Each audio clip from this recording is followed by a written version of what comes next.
Thanks for tuning in once again to another episode of the Iron Hour podcast. As always, I'm your host, Barrett. I'm joined by the wonderful Becky. How you doing, Becky? I'm good. How are you? I'm great. I'm even better because we've got a very special guest with us today. We have a man who was promoted twice with Scunthorpe United, once as a player, once as a manager. Three times, he's telling me. I've got it wrong already. Three times. Three times promoted with Scunthorpe United.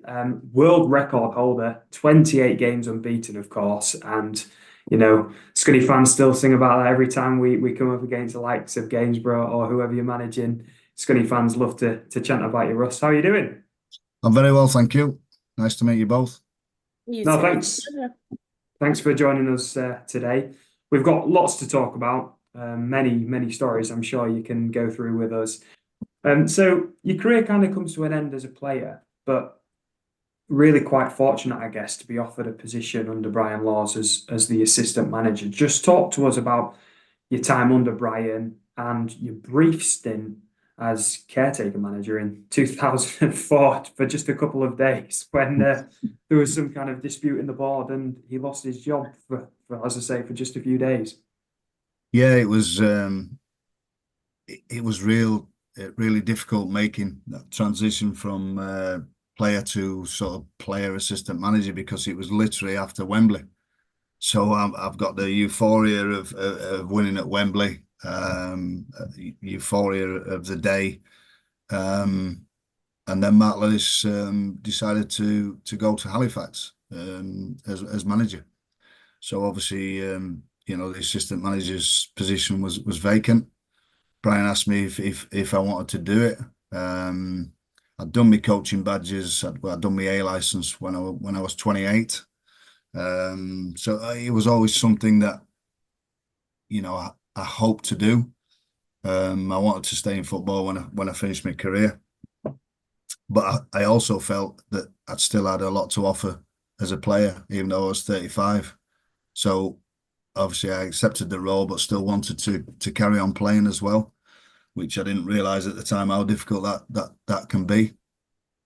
So the first season was really difficult because I can remember coming back the first day of pre-season. Obviously, I'd played at Wembley in my last game, and then I had a different colour kit on to all the other lads. So obviously, I got slaughtered. The banter was flying about, and yeah, it was good banter, but I just found it difficult to to change. It was like overnight. Just you're a player now, you're not, or you are a player, but you are assistant manager. But that took time. The squad always evolves at a football club anyway. So by the time I'd done it a few years, the squad had evolved and it was all a new squad. But no, I really appreciate Brian asking me to do that role. He'd obviously seen something there, regarding I don't know, maybe leadership qualities, and being around the group. So it was brilliant for me. Took me a while, like I say, to settle, but once I got into the role, I think it was better once I finished playing and just concentrated on the coaching side. But now we had some good times together, me and Brian. A lot. I owe him a lot for that, and I think we spent about it must have been 15 years together. I think it was three clubs, was it? Well, we came back to Scunny, so I think Scunny, Sheffield Wednesday, Burnley. Burnley, yeah. I had a little spell with Lee Bradbury at Bournemouth, which I really enjoyed. A different way of doing things, a different voice as a manager. And again, I think that gave me other ideas. And then obviously come back to Brian. And like I say, we were successful. I think the 3 years we had at Sheffield Wednesday were most successful 3 years since the club were relegated from the Premiership in 2000. Doing the Derby double against Sheffield United was unbelievable. We beat them at Hillsborough first 1-0. Steve Watson scored, and then we beat them at Bramall Lane 2-1. And it was the first time they'd done the Derby double for 95 years, which is incredible. So Brian should be, Brian was the manager. Brian should be really proud of what he achieved there. And then it comes full circle back to Scunthorpe. Yeah, so your initial spell with Scunthorpe then, just touching on, but as I say, back in 2004, yeah. Difficult, yeah, really difficult. Sort of thrown in there, didn't know what was happening. 1 minute Brian was there, next minute Brian had gone. I'm thrown into it alongside supposedly, I think Paul Wilson helped me out, Nigel Atkins helped me out. Yeah, that was a real difficult 4 games. In fact, that actually put me off managing. I'm thinking if this is it, then I'm not too interested, to be honest. The club was in a bit of a turmoil at the time, like you say, with changing of the chairman, or I think obviously Steve Wharton come back. I have to touch on Steve Wharton. What a man. Incredible man. Absolutely the best chairman that I think anybody could wish for. We had difficult times during the periods when I was with Brian. I think it was no, Brian were there 9 years. I remember Brian ringing me up and saying Mr. Wharton wants a chat with us on Monday. And you're thinking, oh, here we go. And the first words out of his mouth was, how can I help? And I think that sums him up as a man. And it's fantastic to see him I don't think he's back involved with the club, but I know he's been to a couple of games during this. I think he's been to a couple of games this season. Yeah, special man. No, he's a very loyal man as well. I think he really stuck with Nigel back in our championship days, which looking back seems obvious, but I do remember there was a lot of pressure actually to get rid of Nigel that first season we was in the championship. As crazy as that sounds now, but there's some quite heavy pressure he was under, and he stuck by him, and Nigel took us back up to the championship the following season. Just sticking with your first stint at Scunthorpe then, that first promotion in the management setup in 04-05, that season we obviously beat Chelsea as well. Sorry, that season we obviously played Chelsea and went 1-0 up. Was that promotion, was that the most special one at that time, being your first in that management setup? Yeah, without a doubt. It was, again, I don't think a lot of people know, but I think the season before, I think we finished third or fourth bomb. It might have been third bomb. I think we stayed up by, we lost at Cambridge 3-1, and I think it was Colchester beat Carlisle. I might be wrong. There's another result that kept us up. So we didn't do it ourselves, actually. So we lost, I think, 3-1 at Cambridge. I always remember I always remember the lads celebrating, and in the dressing room, Steve Torpey just stopped it and said, why are we celebrating? We've just finished the bottom. It's embarrassing. Shouldn't be celebrating that. And we just got beat today as well. So that was a sort of wake-up call.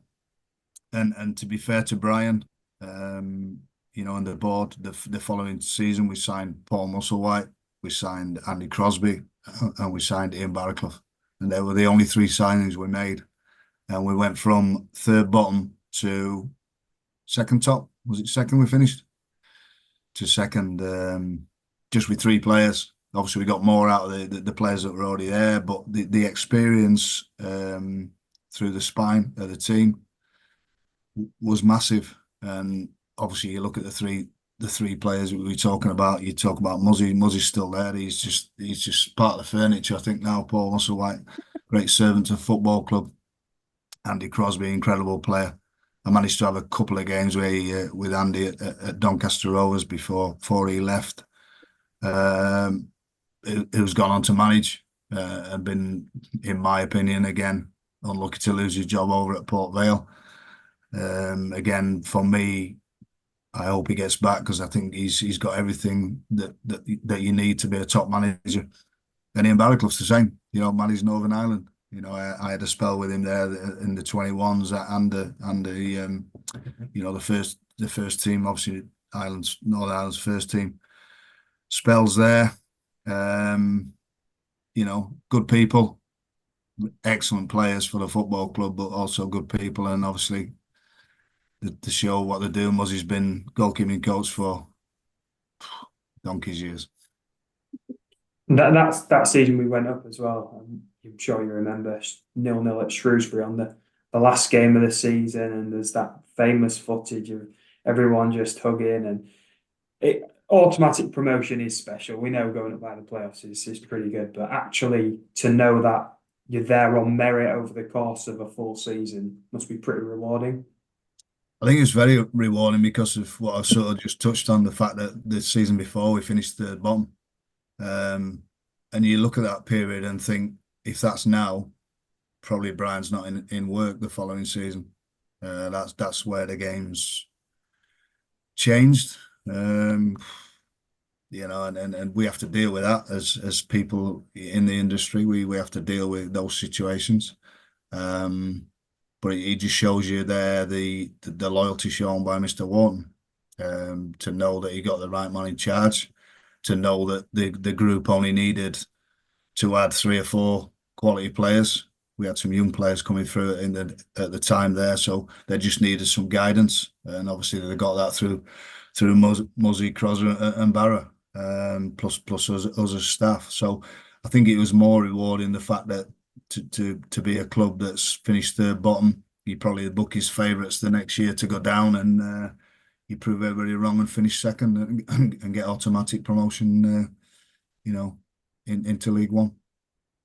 And we had a pretty solid season in League One, that 05-06 season. Pretty good. I think that was the season Sharp came in and looked a decent outfit. And then 06-07, we got off to an absolute blistering start in the league, romped to top of the table, and it was looking like we'd probably win the league under yourself and Brian. And then Sheffield Wednesday came knocking. How easy was that decision for the both of you? And did you know Brian wanted to take you from the start? No, it sort of come out of the blue for me. I think sometimes as number 2, you only know the facts when they actually come out. So it didn't have anything to do with the sort of negotiation side of Brian, speaking to Sheffield Wednesday and obviously joining the club. But what a huge football club to join. So it was, not saying it was a no-brainer, because I'd been at the club 9 years then as player, and player assistant manager, and obviously assistant manager. So to spend 9 years at a football club, you get a special feeling for that place, for the people in that place, and everything that goes with that. But I think when a club like that comes calling, it's very difficult to say no. I think certainly as a manager, Brian wanted to, he played at top level as well, Brian. So that's where he wanted to manage. So I think he's forgiven for that. I think we both should be forgiven for that, because it was a big step at the time. You move into a championship club that was in financial issue, that had financial issues at the time, a lot of debt around the club. But again, it's can we be the ones that turn the club around? Can we be the ones that get them back on the straight and narrow, and turn them back into the club that everybody knows they are? So yeah, the decision was made, and it's really difficult because football's strange. One day you're at Scunthorpe United, and the following morning you're travelling over to Hillsborough. I find that really weird about the game, where it can flip so quickly. Whether it's a positive regarding you going to the championship, or it's a negative where you actually lose your job. But I think we've all found a way to deal with that. I think other people outside the game, I've spoke to a few of my friends, and they go, "I don't know how you do that job, because it's you must be crazy." I said, "Yeah, but you do it for you're hoping there's a high around the corner. You're hoping there's positivity around the corner. You're hoping you can make things better at the club you're going to." Even now, I feel the same at Gainsborough. I've gone in there, and I just want to make the club more professional if I possibly can, and move the club forward in some way.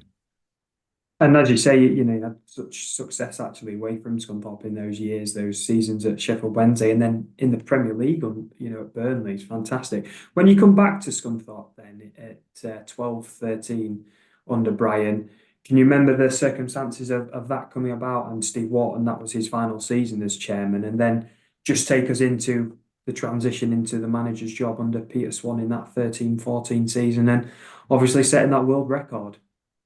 Yeah, it was a crazy time. Yeah, I went back in there. We was obviously the club was in League One. I think Alan Nill had just left. There's some good players at the football club, so we sort of looked at it and thought, yeah, we've got a great chance of keeping them up. We didn't manage to do that. I think it was on the final day. I think we beat Swindon actually. Is that right? Did we beat Swindon but still got relegated? Yeah, 3-1. It's a mad 3-1, game, was that it? too. Fantastic performance. It was the best Yeah, performance of the season. yeah, sort of too little, too late to a degree. Always found it hard, and I still look at it now. In League One, I think it's the only league where four teams go down. It's just a bit odd that why the four go down in League One and they don't in any other league. But it is what it is. We knew it was going to be a difficult job when we took the job, to keep the club up. And then, like you just said, the big turnaround of change of ownership. Peter Swan steps in, and then there's changes. For me, I thought we started the season in League Two fairly well. We were sat mid-table. It wasn't amazing, but it wasn't poor either. I remember throwing 0-0 in the cup at Grimsby. Obviously, the big rivals. It was a shocking game that day. The ball never seemed to be on the ground. It was just smashed from back to front. They were better than us on the day, but we were happy obviously with the result because we got a replay, and I thought we played really well in the replay at Glanford Park. We got beat 2-1, but I thought the performance was good. But you're always more disappointed when you lose to your local rivals. And then Brian rung me the next morning and said Peter Swan wants to chat with me face to face. My daughter wasn't very well at the time. I was just taking my daughter to the doctors, so I sort of said to Brian, I said, it'll just be a slap on the wrist. I'm sure it will. I said, we sat mid-table. Yeah, we've lost to Grimsby, which is not great, but I'm sure it'd be a little slap on the wrist. So I took my daughter, and then obviously I couldn't answer the phone at the time because I was in with my daughter. So I rung Brian back, and he just said, "I've gone, and I've left," which was disappointing. Because, like you say, he wasn't like we were down near the bottom of the league. You'd have to ask Peter Swan the reason, why. I don't know why, still to this day. And then the next bit's really interesting that I don't think a lot of people know, the fact that I got a phone call off Dave Beebe. He said, "Can you come to the ground?" So I thought, like you usually do, I'd got the experience of being a number two, knowing that usually when I'd done the same with Brian at Sheffield Wednesday. Once Brian left, I left. Same at Burnley. He left, I left. And to be fair to Peter Swan, he said, "Can you do me 2 games?" So he didn't offer me the job. I don't know whether people know that. He just said, "Can you do me 2 games? I'm going to bring a new manager in."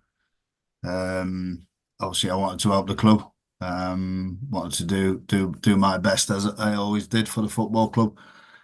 So agreed to take the 2 games. Looked at the fixtures: Portsmouth away, Rochdale away. And I thought, well, I think could be joining the Doe queue on Wednesday. And then things just went from there, really. Crazy time, really. I think I had a massive heads up on the group. Sort of knew the group, knew what made them tick and what didn't. One wasn't just down to me. Tony Dawes played a big part, Andy Dawson played a big part, Paul Musselwhite played a big part. It's never a one-man band. I just knew that the pressure had been taken away a little bit because he'd said, "Just do me 2 games." So I just focused on the 2 games, and the first one was Portsmouth. had a meeting with the players and just said, look around you. This is a great squad for League Two. The players we had in there, the Murphys of this world, and lots of others that were experienced. And I said, I feel we can be competitive to win all 30 games. I think the lads were a bit surprised when I said that. I said, we won't win all 30 games, but I said, you look at the group, we can be competitive to win these 30 games. And we go to Portsmouth, which is obviously a tough place to go. People talk about small margins and fine lines in football, and there was that day. Went there and set off the game 1-0 down. Dave Sayers gets an equaliser from an Andy Dawson corner. And then Sam Slocum makes an unbelievable save at 1-1. Don't know how he got across to it. So he tips one round the post, which is when the lad heads it, you just think it's a goal. And then Dave Sayers pops up with his second goal, and we win the game 2-1. But looking back on the stats, I always do that. We had 13 shots on target away at Portsmouth the first game, and the lads, run themselves into the ground.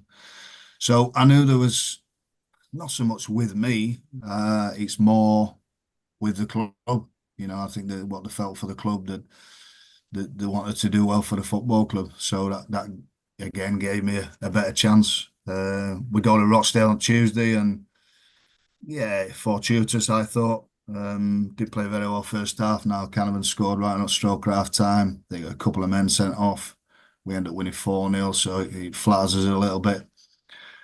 And I think then you sort of know you've got the group, but the group are with you.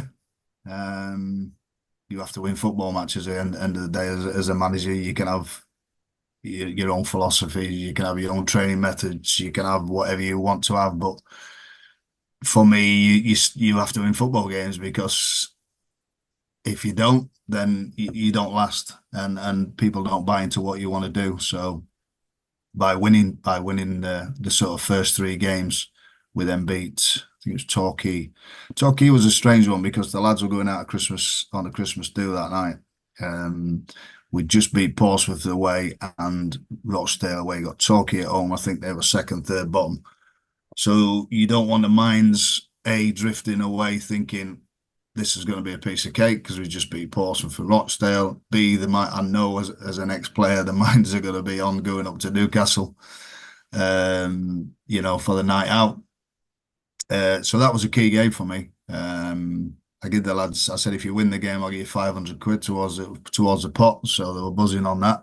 To be fair to Peter Swan, he backed it. He got 500 as well. So to win the game, he did 1,000 quid for the night out. So we beat Torquay 3-1 and just sort of moved on from there, really. And what a fantastic season, as we touched on, the 28 games unbeaten. And first of all, what's it feel like to still, to be a world record holder? And secondly, bittersweet really, it coming to an end away to Exeter and that 2-0 defeat in the pouring rain, but the day we actually got promotion.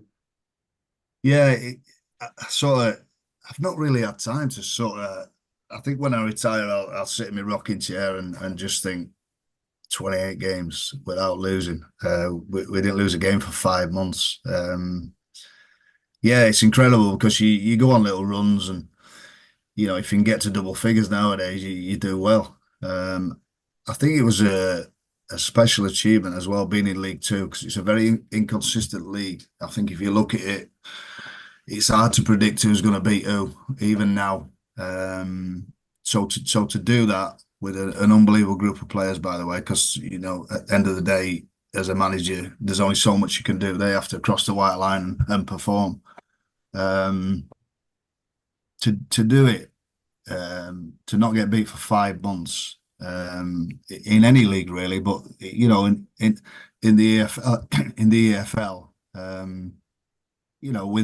with a squad that resembles many other squads. Whereas if you say, Man City went 28 games unbeaten, then you look at it and go, personally, I look at it in a different light and go, well, they probably should do really, because they've got unbelievable players. Where we didn't have unbelievable players, but we had a special group that just wanted to do well for themselves and for the football club. So to be part of that, it is amazing. And to pick up the League Two Manager of the Year, to pick up the special merit award to be presented by Sir Alex Ferguson was a special night for me as well. Even though he called me Bruce, which is another story. That was so funny. I got on the stage and he's done all his own work, his checks on who's done it before and the dates and everything. He's got everything spot on. And then I thought it was his Scottish voice, his accent, and he kept going, Bruce, and I'm thinking, sure he's saying Bruce. And I said to him after on stage, I said, fantastic, you've done your own work there, Sir Alex, incredible. I says, but my name's Russ, not Bruce. And he actually came up and smacked me around my head. He just came up and just went whack straight at me. I don't know why, with a smile on his face. And after that, my phone was just blasting from people I knew, just calling me Bruce for a short while. But going back to the achievement, it's a shame. It's a shame we lost that second to the last game at Exeter. But I suppose I was there. Was you there? It is one of the memories that are ingrained into my brain. So I just remember it was in April. There was no roof on the terrace. We was all in fancy dress because that was a thing back then. And it was honking it down to a point where it was just dripping and it was so uncomfortable. And I think we had to wait 6 or 7 minutes after our game. Yes. Yeah, 6 or 7 minutes after our game finished. Because I Yes. think it was Fleetwood v Southend. We needed their result to come in, and it Yep. ended up in a draw. But yeah, I have this one. I don't know if you can see it, because I'm going to try. Oh, is it going to work? Yeah, we see that. Got it. And Great. that just sums up the whole day of it's piss wet through, but we are happy and we just want to go home.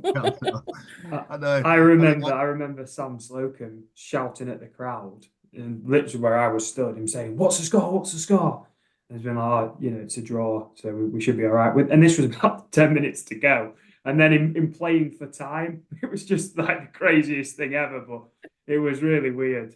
It was mental in the changing room as well, because our game finished, and obviously, like you say, Becky, that the Fleetwood game hadn't finished, so we couldn't celebrate. It was really weird. So we just all went back in the dressing room and we just sort of sat there. And now Canavan was on his phone speaking to his dad, and his dad finally just went, "It's over, you're promoted." So it was a weird moment really. We didn't play as best that day either, but maybe the pressure got to us on the sort of second final one. But yeah, it's just it's something that I'll always look back on and treasure. Just an amazing feeling to be sort of thrown in there saying, "Can you do 2 games?" to then go. He gave me the job permanent. I don't think he had much choice, because I think we won 7 out of his first 10. Probably could have won 10 out of 10. We got in a roll. But then teams started to sort of respect us more. Teams would come and park the bus. I remember playing Wickham at home, and the Gareth Ainsworth, who I played at Preston with. We'd made all the 3 substitutions, and Gary McSheffrey pulled his hamstring. So we actually went down to 10 men, and they still sat in and took a point. I think they just stayed up on the last day that season, Wickham. So it showed the respect, that teams were showing us, because there was a little bit of negativity about the run, which really surprised me. I always remember Radio Humberside, we drew 1-1 with Bristol Rovers at home. I think they scored about 85th minute or something, a late goal. And I always remember, can't remember who it was, but he said, "How are you going to address this slump?" And I was like, "What, this 17-game unbeaten slump?" I'm not sure. I'm not sure it's a slump, but because there was a few draws in there. But when you look back, on the points, it was 14 wins, 40 draws, so 2 points a game. I always remember as well going on the open top bus, and an old man stood there with his walking stick on the side, and he started shaking his walking stick and saying, "You should have won it. You should have won it." Some people are never happy, Yeah, I Vince. know. And I had to sort of try and get the point across that over 30 games we actually did win it, because nobody accumulated more points than we did in 30 games. But I get his point to a degree, but you're never going to please everybody in football. No, and I'm conscious of the time. I don't want to keep for too long, Russ. But the next season, it must have been a bit of a shock to you losing your job on Peter Swan, kind of pulling your time to an end at Scunthorpe United. If my memory serves me correct, I feel like it was just after the League Cup game against Notts County. Is that right? Yeah, it was. We played well that night. Actually, we got beat, I think 2-1, but we played really well. It was difficult. I think it was difficult. I remember touching on it regarding when we lost sort of Jamie Forrester and John Eyre, the team getting promoted, but then the team actually not being as good as the team in the league below. And I felt it was very similar, because we lost Dave Sayers to a sort of career-threatening injury the opening day at Swindon. Marcus Williams got sent off and had a 3-game ban. Dave Murphy was injured. We lost Sam Slocum the next game at Blackburn in the Cup. We sold Sam Winnell to Barnsley. So all of a sudden, the spine of your team's gone, just gone. People don't see that because it's a results-based industry. Yeah, you wanted more support. I think I'd earned a little bit more support than I got because of what I did the year before. Because would we have got promotion that the year before? Nobody knows that answer. But I think to take a club up when you've took them on a 28-game unbeaten run, probably deserved a little bit more time. We needed more time to get more bodies in. We needed more time to get bodies back. We sold Sam Willan and didn't replace him. We didn't replace him with a goal scorer. To replace 23 goals in 45 games takes some doing, and then you're in the league above. So, yeah, I'm not going to hide away from the fact that it was really disappointing. It was a real disappointing time for me. In my managerial career, even though it was only a short one at the time, but you're just thinking, you have to think, this is the nature of the beast. So you either get out or you stay in and fight and scrap. And I decided to do the second one. And then just kind of drawing this to a close, but Peter Swan did bring you back as manager of the under-23 team a few years later. What was the relationship like with Peter? It must have been in a relatively good position for you to come back, and how was that sacking initially? The sacking was hard to take. I think it's more hard to take when you've got a family, when you've got children. You have to go home and explain that you're no longer at the football club, you're no longer employed, you're no longer getting paid. That's the hardest bit. I think for myself, sort of coming from that mining background as well, it does make you tough. Southampton's a difficult place to grow up, but a fantastic place to grow up to make you strong, physically and mentally.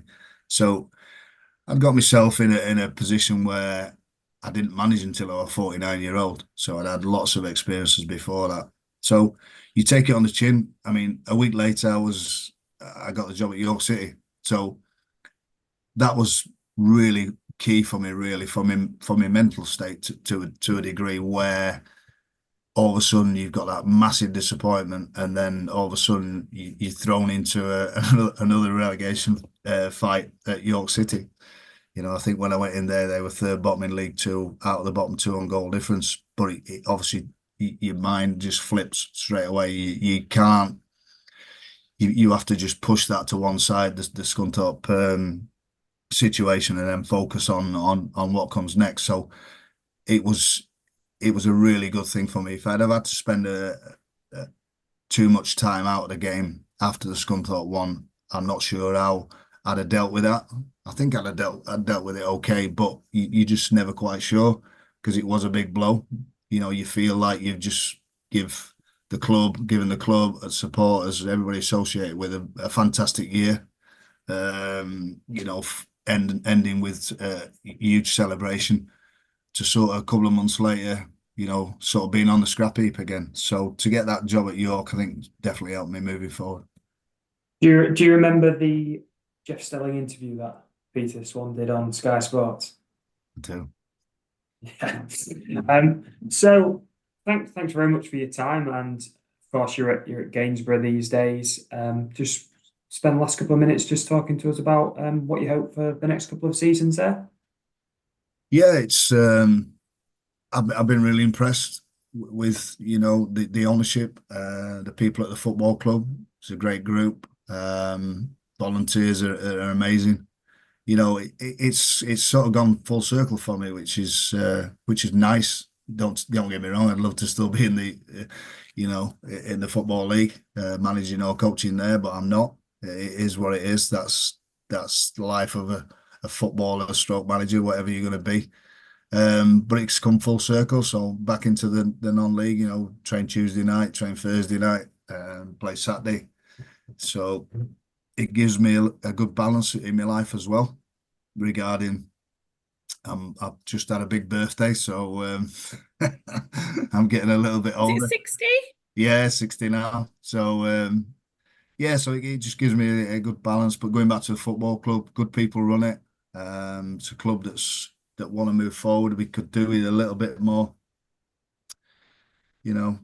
people just giving us a little bit more money to spend regarding player wise. The chairman does a great job of that, but if we can get a little bit more investment from local people or people around the area, that'd be great. But it is what it is, and we're just doing the best we can. We had a fantastic end to last season.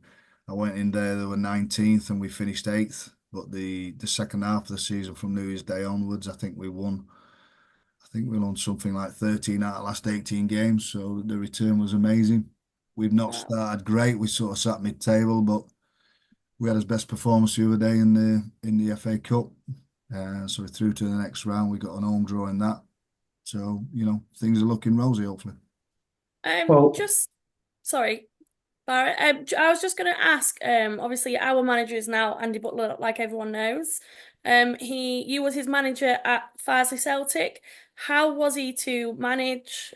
Was you surprised that he took the Iron job? Great to manage. It's like having another manager alongside you. I'm really pleased for him. I'm really pleased for the football club. I went to the game on Friday against Kidderminster. It was like a EFL game. Nearly 5,000 people there. Two good sides on show. Two sides that'll probably finish first and second. I'll be surprised. I've not obviously seen many of the other teams. And it's great to see the club, being run by Scunthorpe people. I think that's been huge to why people now want to support. It looked like wasn't going to have a football club at one bit. So to now see it in my opinion, a real strong position. Run by people who care for the football club. Who live local. They can't do enough for the football club. It's and the support from the town's been incredible. We've got a lot of more younger supporters. So there's highs and lows with the football club, isn't there? I mean, three relegations in 5 seasons is an absolute disaster. But I now feel that they're on the right track. Financially, it's still going to be difficult for the football club moving forward. Michelle's doing the best, obviously, with the backing of the board and the investment from local business people, which is incredible. To say that the league's, it's National League North, and I managed in that for Farsley. To go to that game the other night and sit there, watch the team win. Pleased for Andy. He's made a fantastic start, because even though they're a full-time team and everybody expects them to be up there, you've still got to do it. It's not easy. People just go, "Oh, you're full-time there, part-time, you'll win." It's been a challenging start to the season against some good teams: Kidderminster's, Chorley's, South Shields. Seen them all off. Hopefully he can beat my 28 games. If he does, he's got a great chance of getting promotion. But no, I'm really pleased for Andy, because again, he had difficult times, had that little spell in charge of Donny Rovers. It doesn't quite go your way, but what you do, you get back on the horse and you go again, because that's what you have to do in this profession. And I wish him all the best with his staff. I work with John Schofield. I had John Schofield as my number 2 at Scunthorpe and York City, so I know everything about him. Muzzy's still there, so everybody's got connection with Scunthorpe United. So hopefully this is the season where they get back on track. Well, touch wood. Thanks very much for your time, Russ. And I'd just like to say a big thank you to Scott Paxton as well for setting this up for us. A massive thank you, Scott. And I know he's worked under yourself at Gainsborough. So thanks for that. And Russ, or should I say Bruce, thank you very much for your time. Cheers, Barra. Thanks, Becky. Take care. Thank you so much. Take care. Good luck. Bye, guys. Cheers. Thank you.